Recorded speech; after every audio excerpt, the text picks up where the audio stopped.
Террористік сипаттағы қауіп-қатер туындаған кезде бастапқы ден қоюды ұйымдастыру тақырыбына бейне құрал.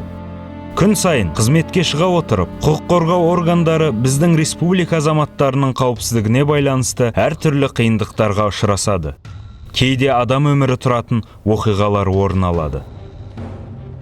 Терроризм актілеріне жол бермеу үшін еліміздің әрбір тұрғыны қырағы болуы қажет. Ол жай өтіп бара жатқан адам болсын, немесе күзетші болсын. Терроризм актілерін жасаудың осал жерлері адамдар жаппай жиналатын орындар болып табылатын әрдайым естен шығармауы тиіс. Қылмыскерлер еш нәрседен, тіпті балалар өмірінен де тартынбайды. Ішкі істер департамент кезекшісі майор Смаилов сізді тыңдап тұр. Алло, сәлеметсіз бе? Сөйлеп тұрған номер 62-ші мектеп лицейінің күзетшісі Семенов. Бүгін таңғы сағат 11:30-да белгісіз ер адам мектеп ішіне сұр түсті пакет қалдырып кетті. Пакет ішінен тықылдаған дыбыс шығып тұр. Сізді түсіндім, ол жерге кіруді шектеңіз. Сіздерге бастапқы ден қою күштері бара жатыр. Күтіңіздер. Астана қаласы ішкі істер департаменті кезекші бөліміне мектеп ғимаратында күдікті заттың анықталғаны туралы хабарлама келіп түсті. Сондай-ақ пакетті қалдырған адам байқалды. Қоңырау түскеннен кейін ішкі істер департаментінің кезекшісі дереу ішкі істер департаментінің бастығына және сонымен қатар мүдделі мемлекеттік органдарға, ұлттық қауіпсіздік комитетінің департаментіне, төтенше жағдай департаментіне ақпаратты баяндайды. Кезекші одан әрі ақпаратты тергеу жедел тобының мүшелеріне жеткізеді және оларды жақын арадағы жол патрульдік қызметі нарядтарын оқиға орнына жібереді. Кезекшіден террористік сипаттағы қауіп-қатер туындаған орынға шығу туралы нұсқау алғаннан кейін ішкі істер департаменті тергеу жедел тобының жауаптысы оқиға сипаты туралы, объект және оның орналасқан жерінің нақты мекен-жайы туралы, оқиға уақыты туралы, зардап шеккендер, олардың жай-күйімен орналасқан жері, оларға алғашқы көмек көрсету,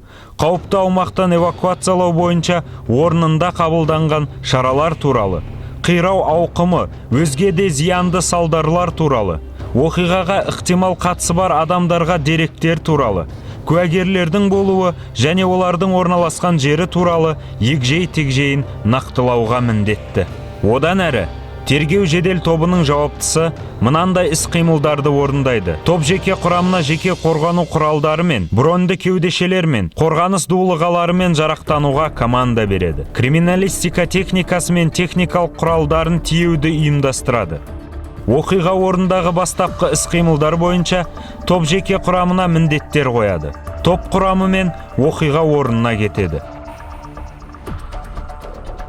Оқиға орнына жол патрульдік қызметінің бірінші наряды келісімен наряд жауаптысы мынандай бастапқы іс-қимылдар жүргізеді. Біріншіден, қабылданған ақпараты қайта тексереді. Ықтимал қолдан жасалған жарылғыш затты тексеру барысында күдікті затты қозғауға немесе ұстауға, табылған затқа сұйықтықтарды төгуге, топырақпен көмуге немесе жабуға, электр, радиоаппаратураны, сөйлесу құрылғыларын немесе рацияны қолдануға, температурамен, дыбыспен, жарықпен, механикалық ықпал жасауға, от көздерін қолдануға, бөгде адамдарды жарылғыш құралдарға кестеде көрсетілген қашықтықтан жақын жіберуге тыйым салынады.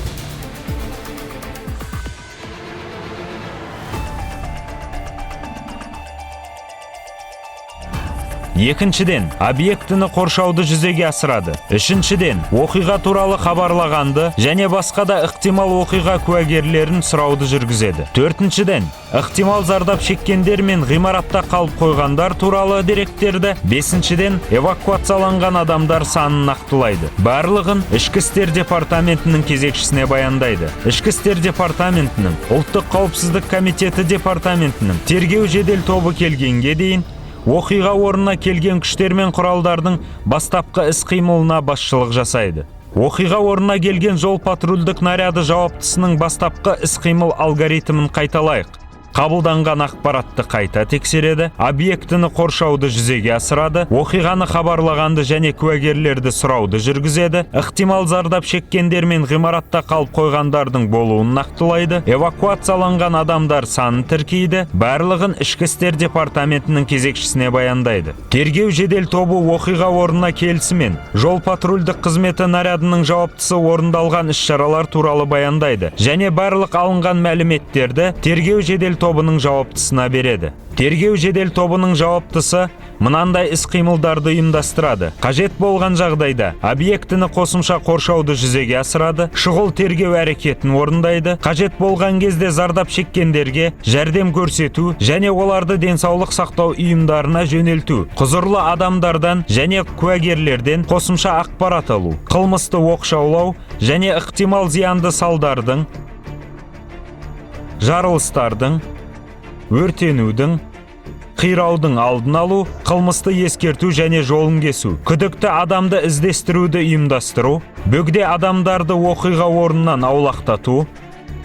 Тексеру жұмысында мынадай саладағы мамандарды: сот медицинасын, өрт қауіпсіздігін, қызметтік іздестіру иті бар инспектор-кинологты қарауға тарту мәселесін шешу. Қосымша адамдар кепілге алынған жағдайда тергеу жедел тобы олардың санын, бар атыс қаруын, оқ-дәрілер мен жарылғыш құралдарын, терроршылардың бастапқы талаптарын, орын алған қираулар сипаты мен олардың ықтимал салдарларын нақтылайды. Қалыптасқан жағдай мен қабылданған шаралар туралы Ішкі істер департаментінің кезекшісіне баяндайды. Ішкі істер департаментінің кезекшісі баяндайды.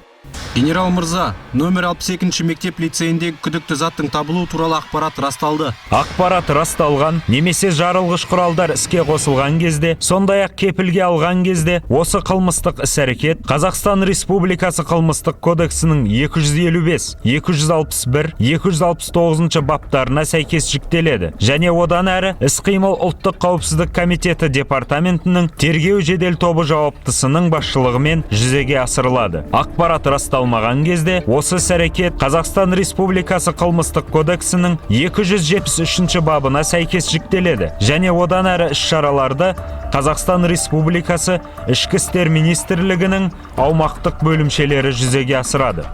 Тергеу жедел тобы оқиға орнында қопарғыш техниктер бөлімшесін жіберуге рұқсат етіңіз. Құп болады.